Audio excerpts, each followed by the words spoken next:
All right. You Godfather guys are in for a real treat this afternoon.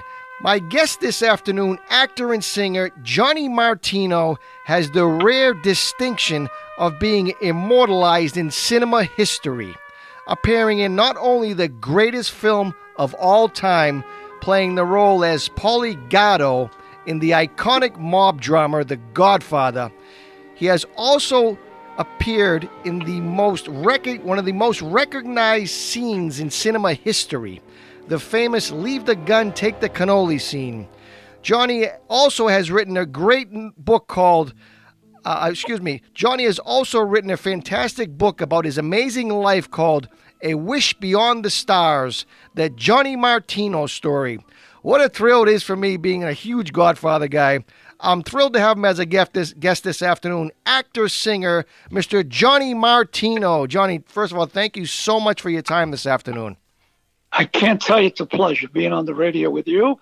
I got so many stories to tell. Oh, yeah. Most people, the biggest question I get is always asking me, how did you get the part of Paulie Gatto? Well, what happened was, first of all, I'm going to go back to a little bit in the past, okay?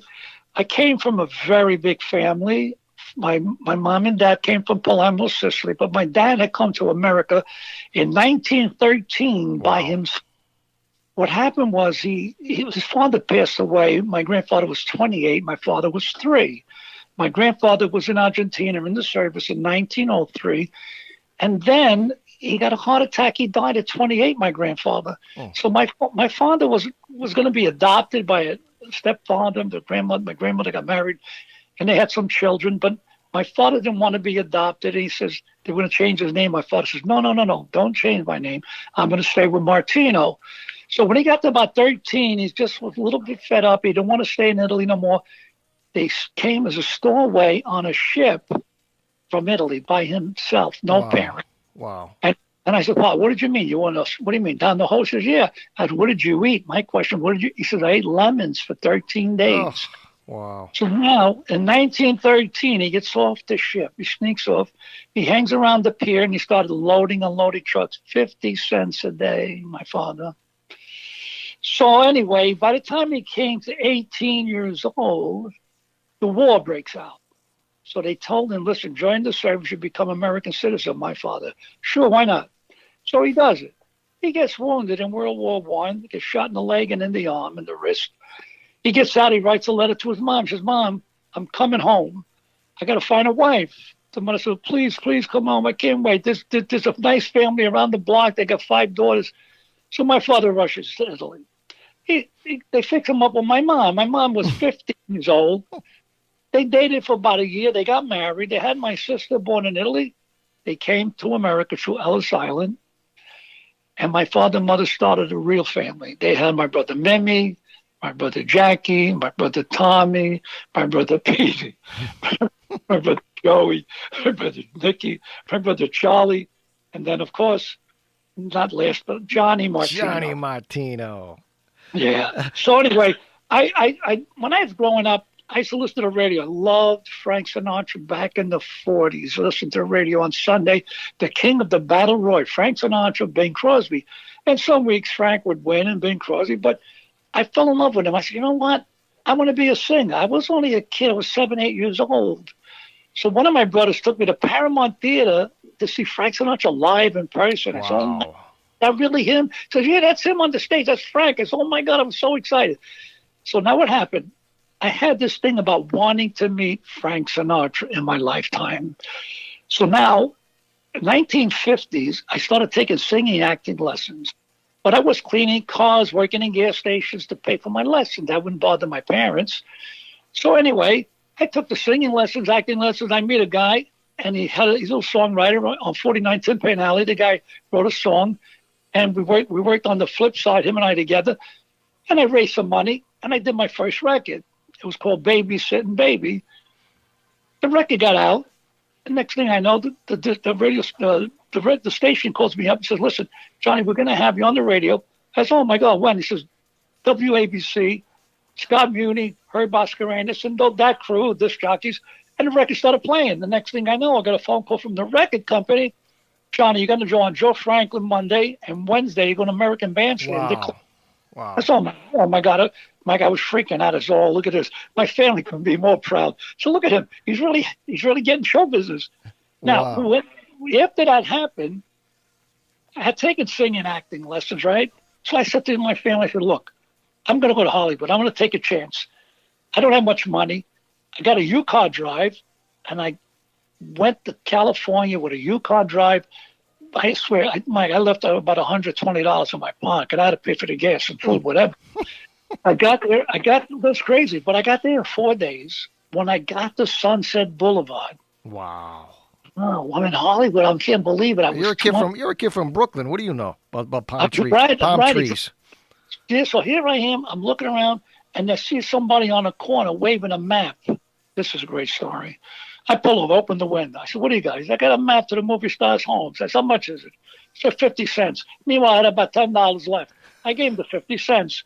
He hands me the map. I pull over. I look for Sinatra's house. Yeah. I got to. So I'm looking in the thing. I said, okay, he's in Beverly Hills. I went straight to Beverly Hills. I find the street. I turn. I see the address. I pull over by the curb. No cars anywhere. Every car's probably in the garages, right?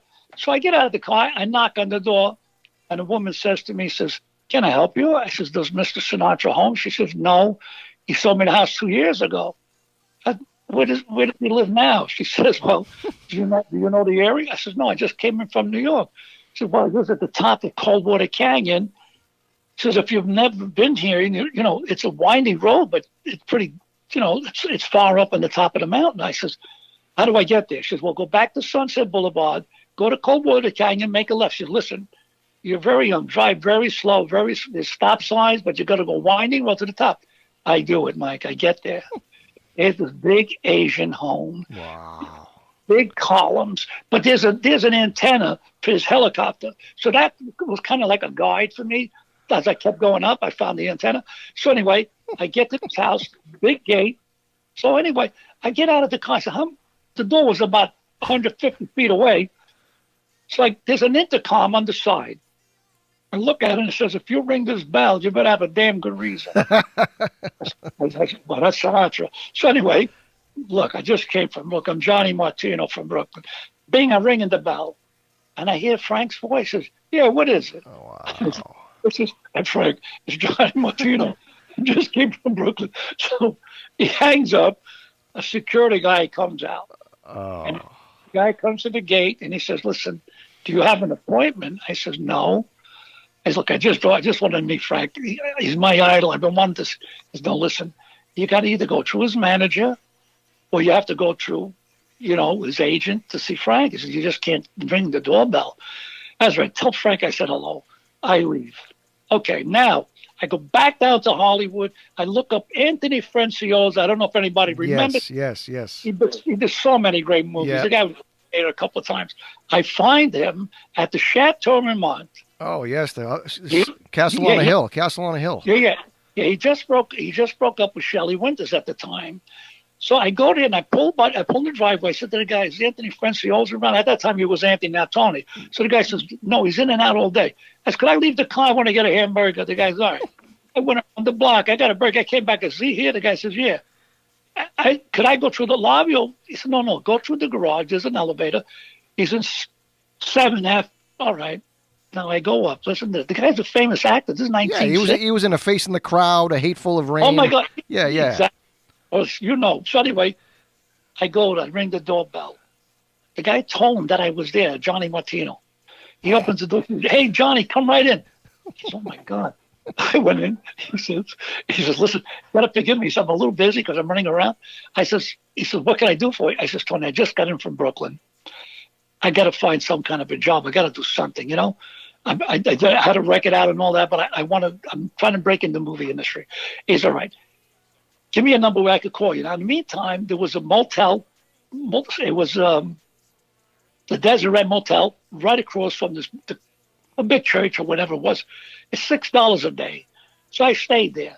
I told him I'm at the Deseret Motel, Johnny Martino.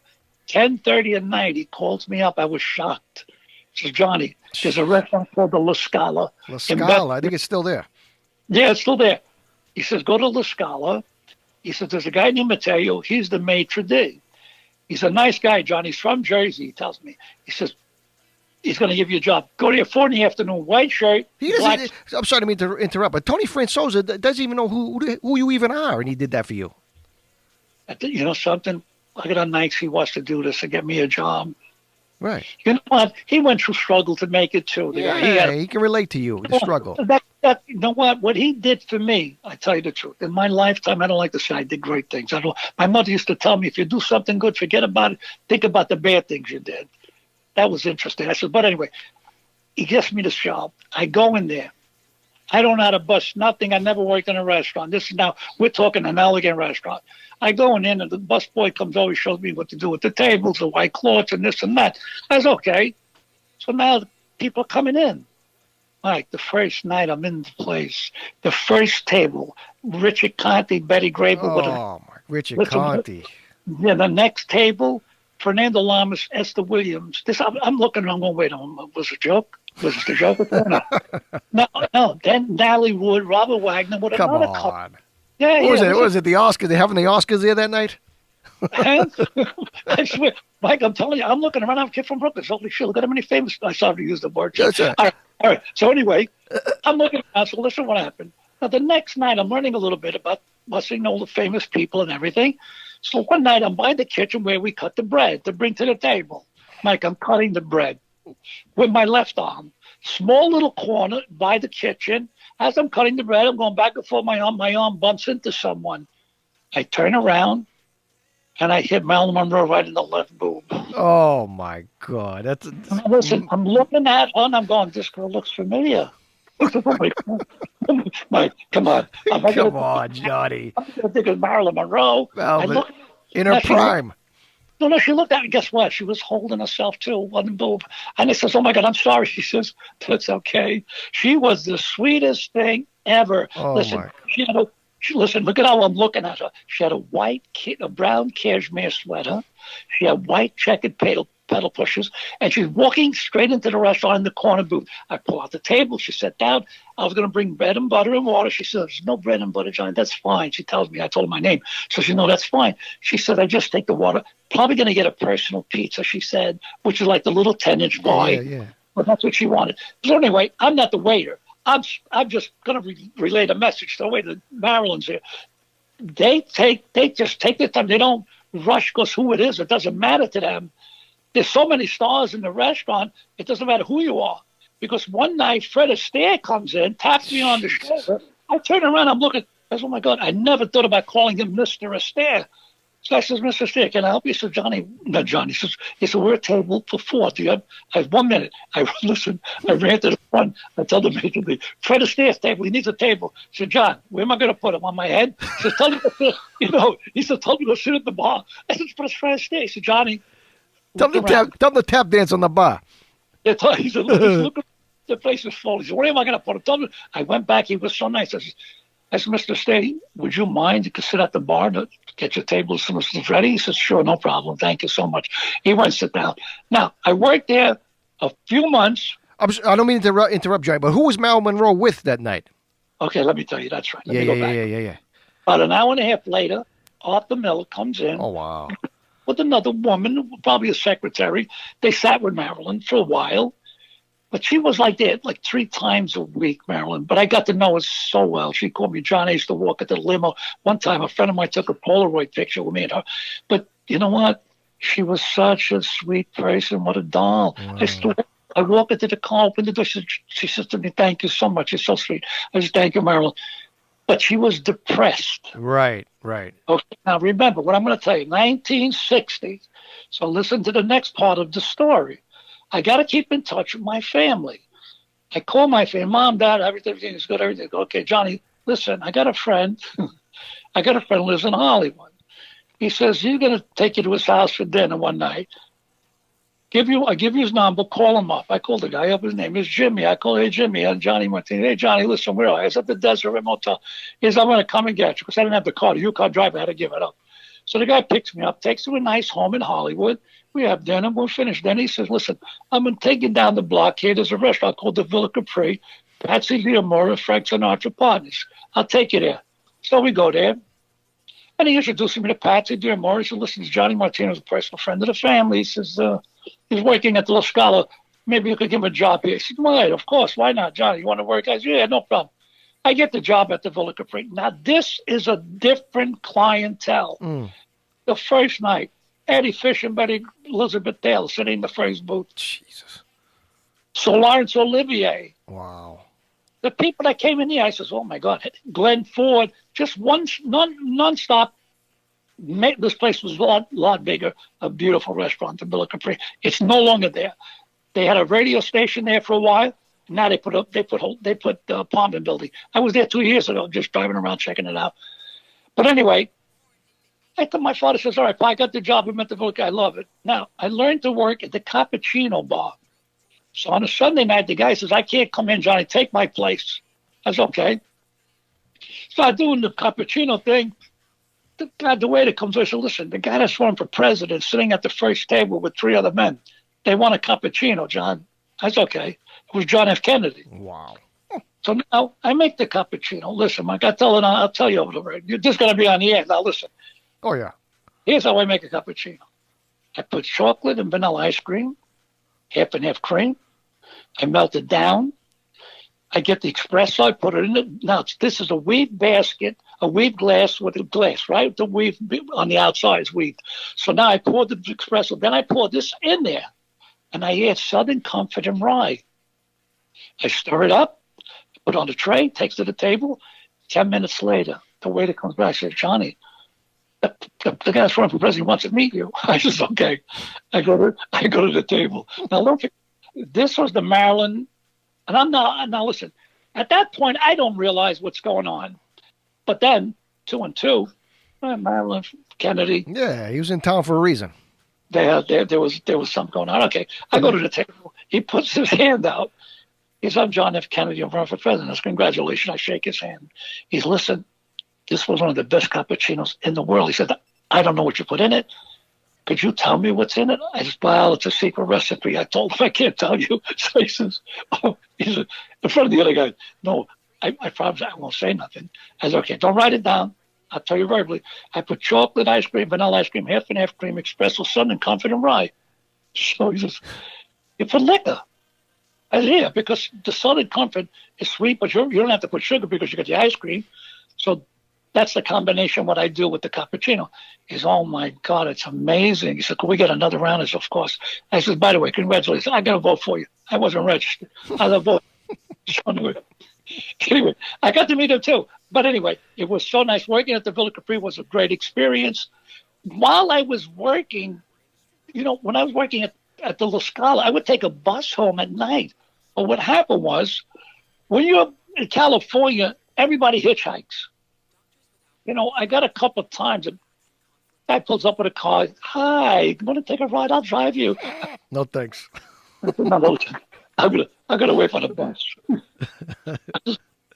So anyway, but that's how it was then. Then as I went when I'm working at the Villa Capri, around the block, a couple blocks away, Cherokee was a street there. There was a building. It was an apartment building. You ready? $40 a month furnished. $40 a month. What year was this, Johnny? 60? 1960, yeah. Wow. It was amazing. I gotta circle back to the restaurants because I gotta ask. I have to ask, Johnny. Who gave the biggest tip? You know what? Listen, what happened? I didn't get to meet Frank now. I didn't get to meet him. I didn't meet Frank yet. Frank was a big tipper because when he did come in one time and I'm not there, a young guy who's an actor too, the kid was working there. Frankie sneezed. And the kid rushed over the tissue. Frankie got the tissue. He said, thank you. He gave him $100. Wow. Gave the kid $100. The guy says, he said, John, Frankie gave me a $100 tip. Okay, now I'm going to go back a little bit now. Yeah. My parents come to visit. Now, meanwhile, in the restaurant, 3 guys are hanging out from New York. Could I say this on the radio? Absolutely. Their nose is crooked? They're dead now, so it don't matter. Yeah, go ahead. They're from South Brooklyn. One guy's from Coney Island, 2 guys from South Brooklyn. It was Joey Gallo. Wow. Crazy Joey Gallo. Yeah, crazy Joey. Joey, Mimi from Coney Island, and a guy Lefty from South Brooklyn. So anyway, when they found out my father was Donald Longo, they says, Johnny, your father's down in Long. I says, yeah. Is he coming? He's supposed to come with my mother. They didn't want to fly. You believe it? They came by train to see the baby. I'm the youngest, so they come to see me. Now, when he got here to California, when he got there, they set up a big table in the Jimmy Durante room for my father, sitting at the head of the table. Now, the people that work in the restaurant, they don't know that he's my dad. Joey's at the table. Then a few other people from town, they came to sit at the table. My father's in town. They were excited. I no longer here. So anyway, they have this meeting, and Joey gets up. You see, Joey tells Joey, this is my father said, I'll tell you later, John. Joey had getting straightened out, but he was on the lam at this point. Now he's on the lam. He's in California. So anyway, I had a nice meeting with them. Then before you know, I got my parents. I got them an apartment where I was staying. They stayed a whole month. It was beautiful. We had a great time in California. So I took them everywhere. Now, they want to go back to New York. And I said, how are you going to go back? They said, well, Ron, you got a car now? I said, yes. We drive back together. They want me to come home. I said, but I can't leave. I'm going to stay, I said, all right. Okay, I'm coming. We drove 3,000 miles all the way back. I made sure they got home. So now I'm back in New York. My brother said, please stay. Next thing you know, I get a job in a bar as a bartender. My friend owned it. The next thing, the guy wants out. I said, how much you want? Listen, Johnny, if you want the place, I'm going to give you $3,500. The place was called the Picture Box. Now, I buy the place for $3,500. I'm not licensed now. A friend of mine has the license for the place. He says, Johnny, don't worry. It's your place. Run it. Don't worry. I made quite a few dollars in the place. On Wednesday night, sandwich party. Once a month, lobster dinner party free. And then I brought entertainment in on the weekends. One time, this was early when Mama Cass was singing with a group of kids. They came in. She sang in my place on the weekend. But anyway, I started doing good with the club. Now I was getting crazy because I'm getting anxious. I want to go back to California. And I wind up back in California a couple of years later. I wind up getting a job in the studios at CBS Studio Center. And I'm working. The next thing you know, how'd you get the job, Johnny? Did you fill an application out? I mean, how's that work? Yeah, I worked in the labor department. I have to go to the union. Okay. All right. So I go to the union. You got to fill out an application. Call you up. Now, listen how it works. Some studios are busy. You're busy working there. Then if it's slow, they lay you off. You go to another studio. They call you to another. You're shaping up like on the waterfront. That's how it is. They call you up. Say, Johnny, go to Goldwyn or go to Paramount. So you're going to different places. So like the studio system back in the old days with the actors, they subbed them out. Yes, exactly. Now what happened was I was working there. It was a show called Wild Wild West. Correct. I went on a location. Robert Conrad. Yeah, and Ross Martin. So I go on the location. They're doing at a marine land or something. And this was going to be a late shoot. So the production manager liked me. He said, Johnny, you're going to come on the shoot with us. I says, okay. So we're in the car with him. And he said, Johnny, what do you want to do? I said, well, I want to become an actor. He said, all right, listen, if there's a part that comes up on Wild Wild West, he said, let me know because I'll get you in and you get your Screen Actors card. I said, okay. So meanwhile, I'm shopping around the studio. Another guy wants to be an actor. He gets the scripts when they first come out. He shows me there's a little part as a Mexican guard, and they're going to play a Mexican guard in the show. I went to the production man. I said, listen, here's a part I could play as a little Mexican guard. He's all right. Let me write up a letter. I'm going to call the Screen Actors Guild and let them know that you're going to join. So Johnny, it's going to cost you $215. That was so cheap, the Screen Actors Guild then. Yeah, that was the initiation fee, the initial. No, it was like $3,000, whatever. I don't know what. $3,500, I think. Yeah, so I says, okay, $215. I do it. So anyway, I get the card. I do the scene of Wild Wild West. Robert Conrad, he says to me, John, I'm going to tell you something. I'm going to swing at you. You want a stunt guy to do the scene? I said, no. I can do what I can do. So you're going to have the rifle on me. I'm going to knock the rifle out of the way. I'm going to go swing at your face. You're going to go flying over 3-foot wall. I said, okay, I'll do it. He said, sure. I said, look, I got boxing experience. I didn't even get that. I boxed when I was a teenager. Yeah, you fake it till you make it. Who cares? Yeah, I was a really good fighter. I fought a kid named Vincent Ferguson. He knocked everybody out that he ever fought. He had me knocked out on my feet the first round. They were going to stop the fight. I said, no. Give me one more shot at him. Because I had an incredible left hook. The second round, I caught him a shot. And he rocked a little bit. I said, oh, my God, I got him in the second round. The third round, this is a true story. It's amazing. When the fight was over, The guy holds it. He says 60-58 Ferguson. I lost by 2 points to the greatest amateur fighter in history. I looked it up because I found out. I checked his career. The kid was an amazing fighter. Oh my God! Wow. But by 2 points. But listen, then of course I don't want to get punched in the head anymore. I gave it up. I became the singer, not the actor. But anyway, now I'm in Hollywood 20 years. In 1968 or 67, when the Godfather book came out, a friend of mine, may he rest in peace, Eddie Fontaine, who was on one of those combat shows, said, Johnny, there's a book called The Godfather. You got to read it. I said, okay. I buy the book, I'm reading. As I'm reading, I'm thinking of Michael's role. I should be Michael. And I'll back up a little bit more why I should be Michael. Because of my father, who he was. Because my father was one of the boys, okay? Mm. So my father, now, I'm going to, the audience don't mind listening to this story. We go back a little bit. My mother always said to my father, please, I want to go back to Italy. I want to go see my family. My mother was an American. Now, 23 years, never saw a family in Italy. So my father's, okay, here's what we're going to do. We take the two youngest with us. We go to Italy, 1947. But he had an order to go to Italy. Besides, my mother wanted to see the family. He gets an order to have to bring 3 cars to Italy. All right, we're on the ship. We got 3 cars on the ship to go to Italy. We get to Sicily. No, we get to Naples first. So now they got to Veneer. They come over to my father. The police, yeah. Yeah, they come over and they arrest him. my mother starts crying. Whatever. A couple of the gentlemen, knowing that we're going to be there, came over saying, don't worry about it. They take my father away. We go to the hotel in Naples. My father's bail was $200,000. $200,000. Wow. $200,000 American money. And what it was, I'm going to tell you. I'll go on to the story. It was a shakedown. All right. So now what happened? Father gets out. He says, my father, I'm sorry. We're in Naples a few days. We got another boat to Palermo, Sicily.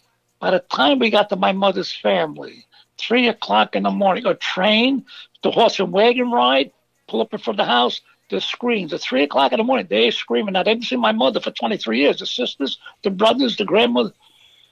I mean, it was crazy. And on the table was a spanchuna. They made so much food. I says, oh, my God. And me and my brother were falling asleep. We were exhausted. Charlie was 11. I was 10. All right, so now that night we spent the night there.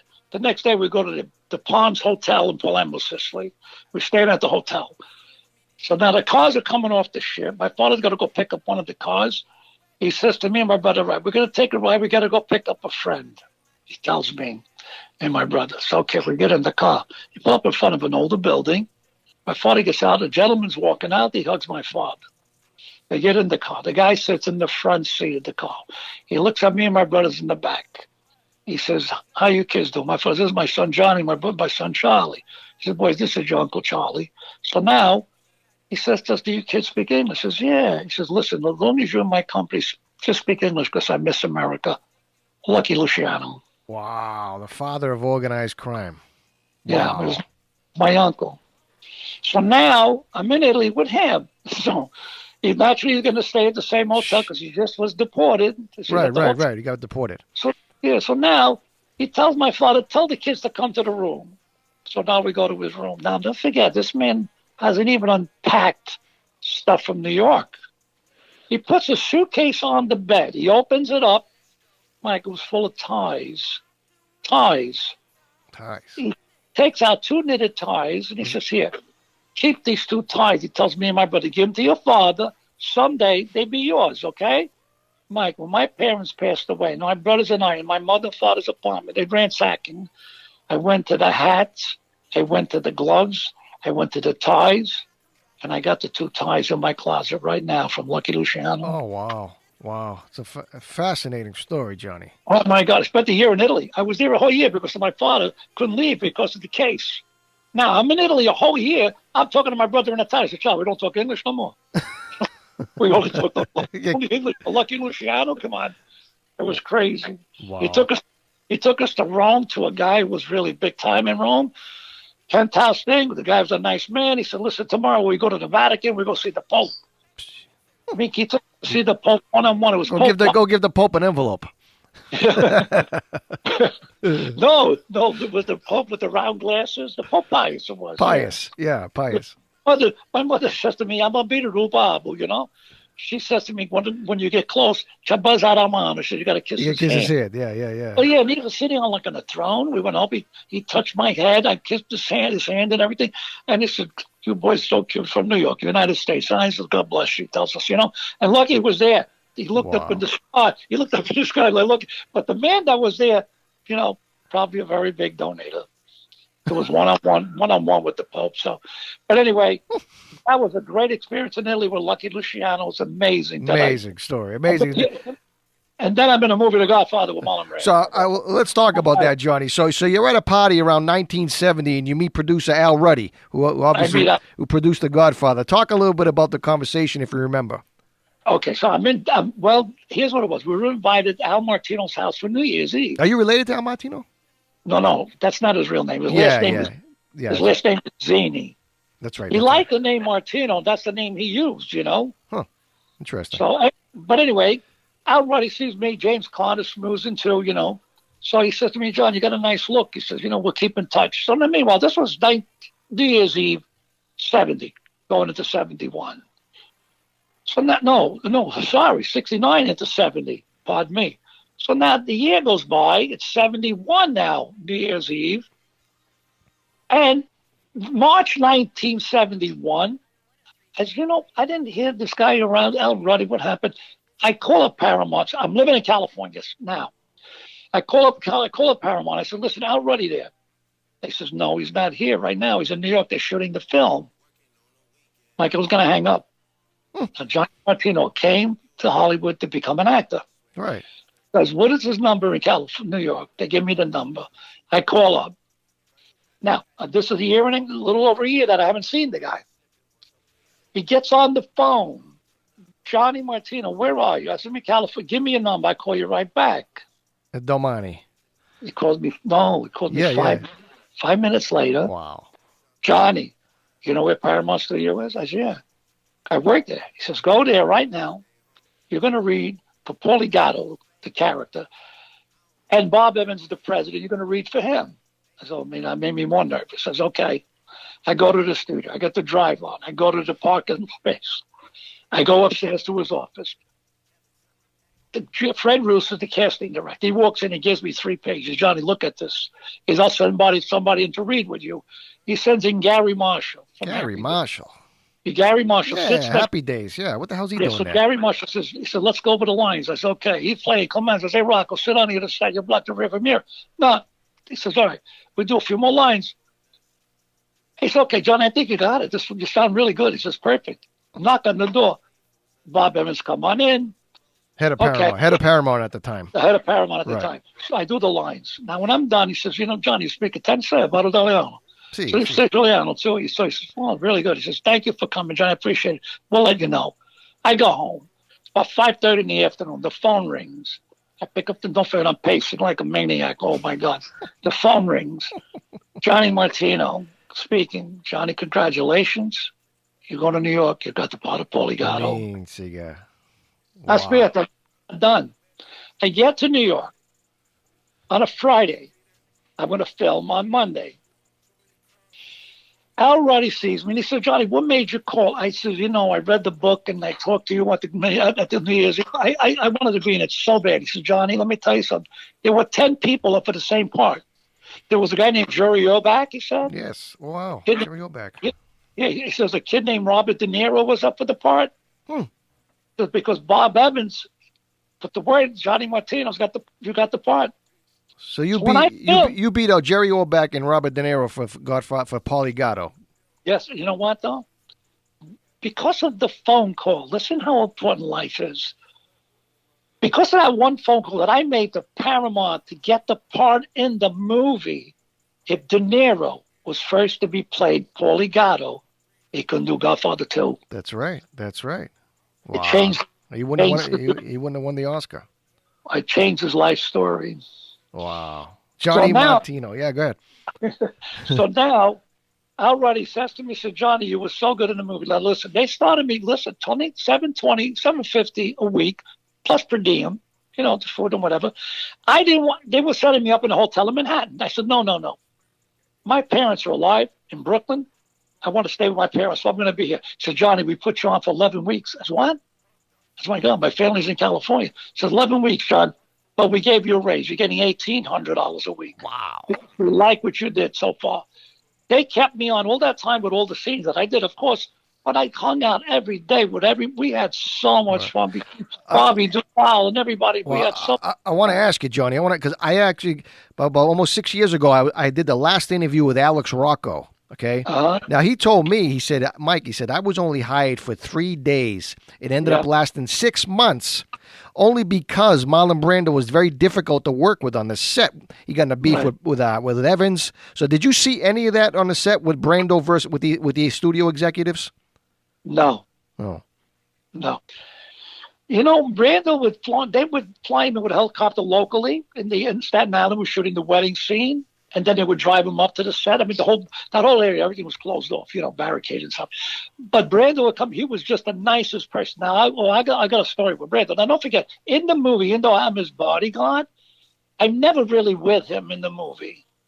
So one day, I get a phone call from Francis Ford Coppola. He says, Johnny. No, wait, let me go even further back. February, freezing weather in New York. He says to me, he says, Johnny, he says, listen, this is right before the movie's coming out. He says, Pacino's having a hard time with Italian dialogue, he says to me. Would you fly in? I'll pay you to fly in. You help out with the dialogue. Who told you this? Francis Ford Coppola. Oh, wow. But how much? He said, Johnny, I'll give you $2,500 for the 2 days. I said, okay, I'm coming. So I fly to New York. We're in the studio in New York now, looping. Right. So Al's in the studio, and I hear him doing some of the lines when he's in Italy.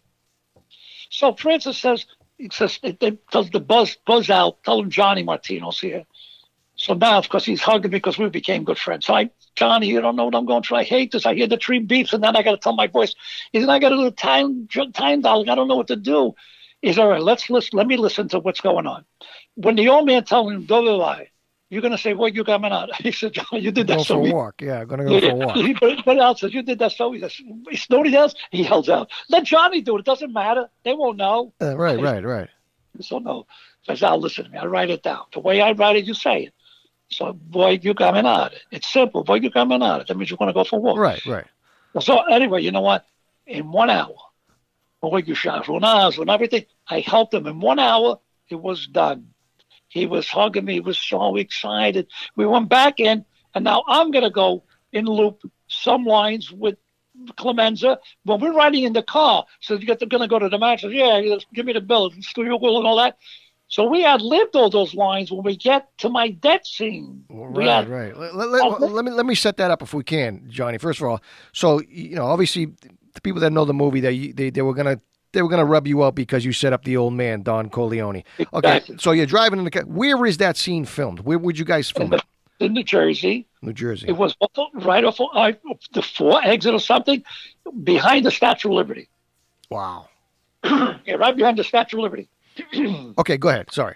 Okay, so now we're doing that. I'm ad-libbing all that scene. We pull over. I got to take a leak, Paulie. All right, now Clemenza is going to get out to take a leak. There's a guy in the back seat. The actor's going to shoot me in the head. Rocco's going to shoot me in the head. Francis comes over. Johnny, listen. Excuse me. Johnny, you're going to hear 3 shots. What would you do?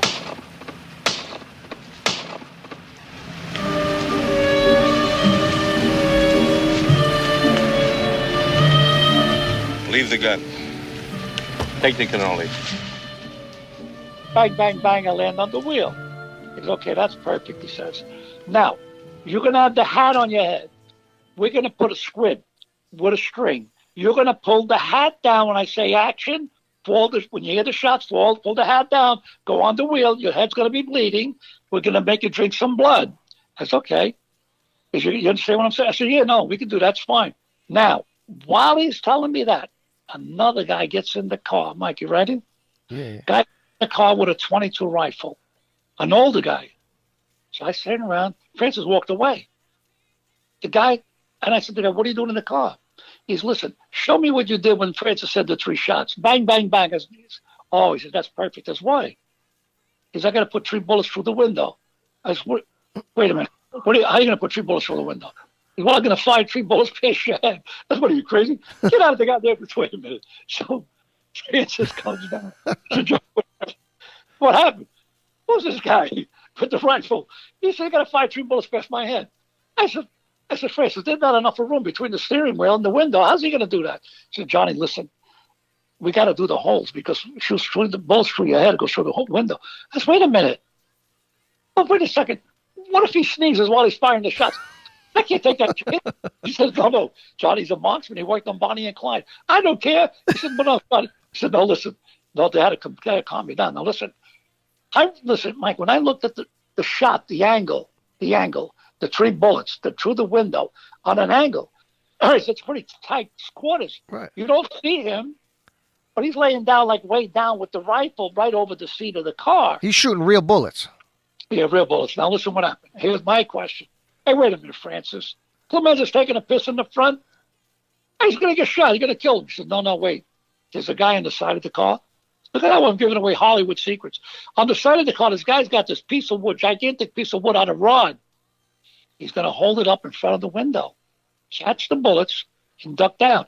Now, picture the scene. 100 feet away, you see the gun go up, right? Right, now right. You see Clemenza. You don't see me. You see Clemenza, and you hear bang, bang, bang. He turns around and hears I got shot, right? As he's walking back, the kid ducks down with the wood. He goes over to the car.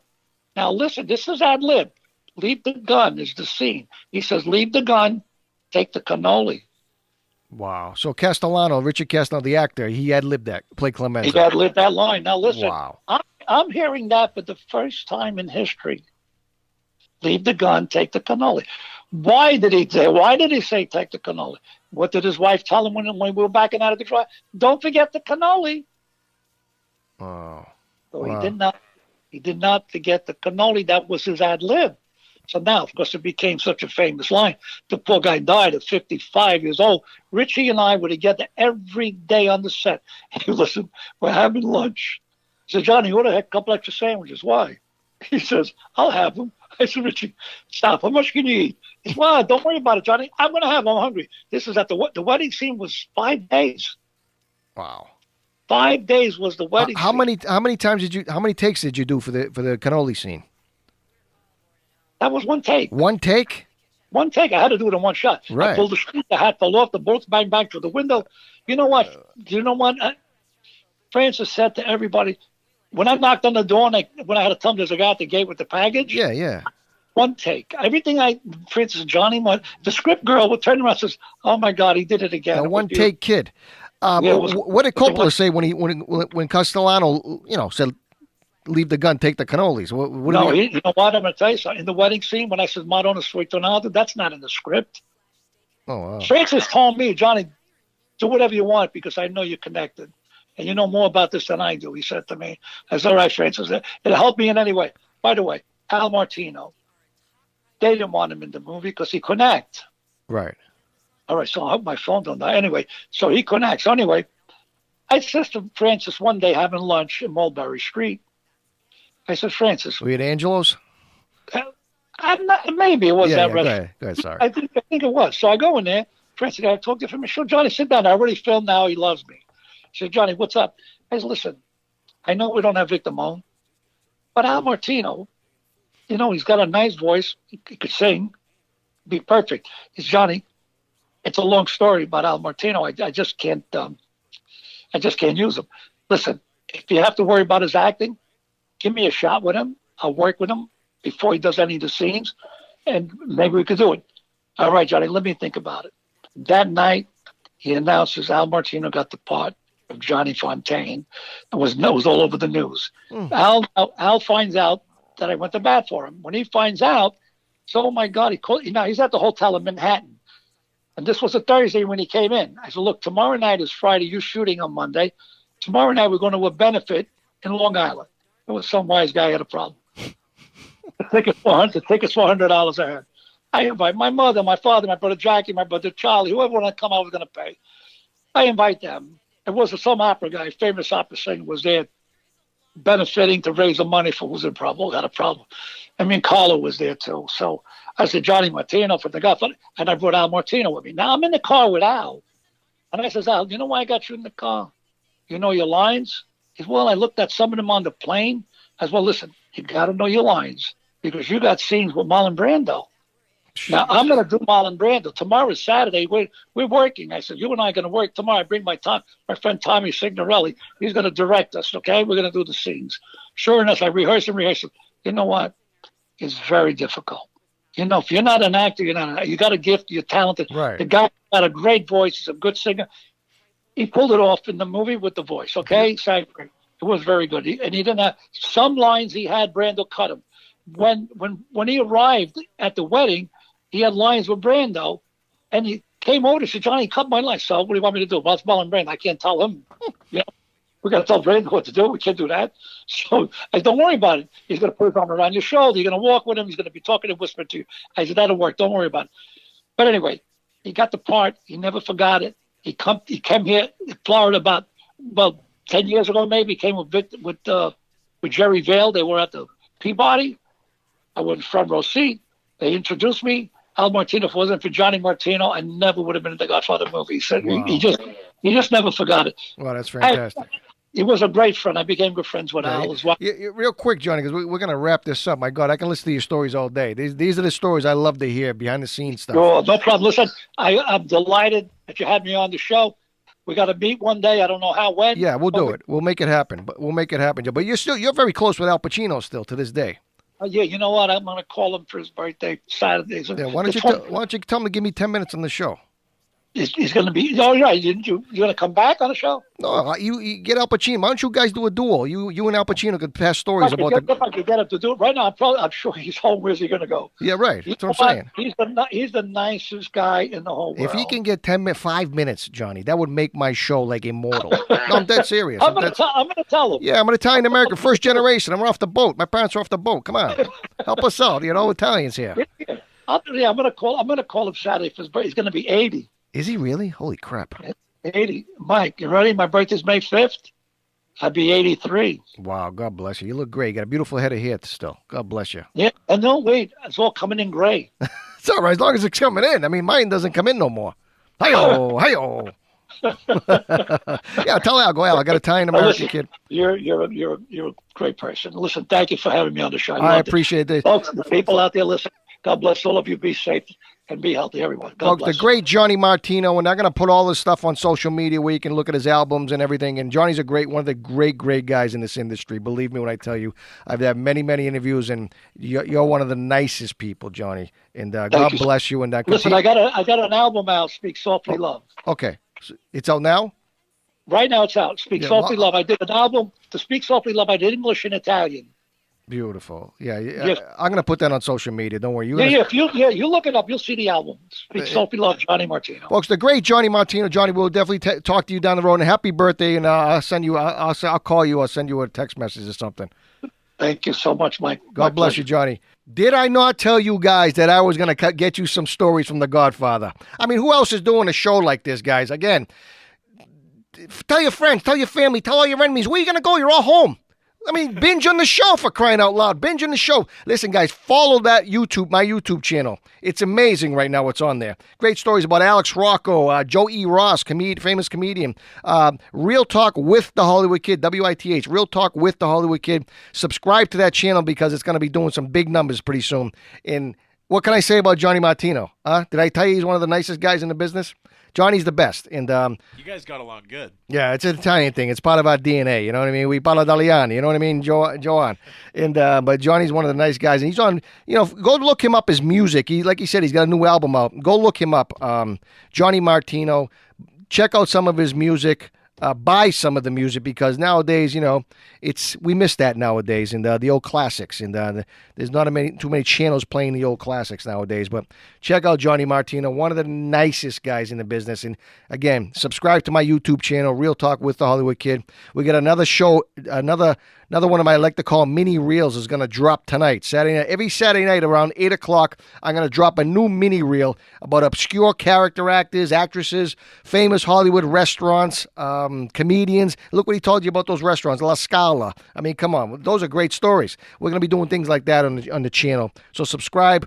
Hit that little bell so you get notified when we got new shows. And that's it. Another great guest next week.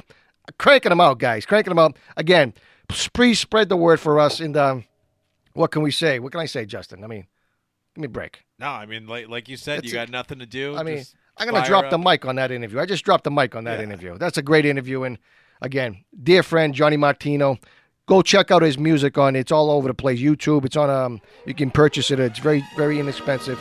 And get some of that now. And we'll see you next Saturday at 2 o'clock right here on AM 1550 WNTM. And guys, go binge on my show. Go to Global Echoes, SoundCloud, Real Talk with the Hollywood Kid. And there's like 70, 80 interviews up there. Some great stories from Hollywood's golden age. And that's it. We'll see you next Saturday. He's not normal.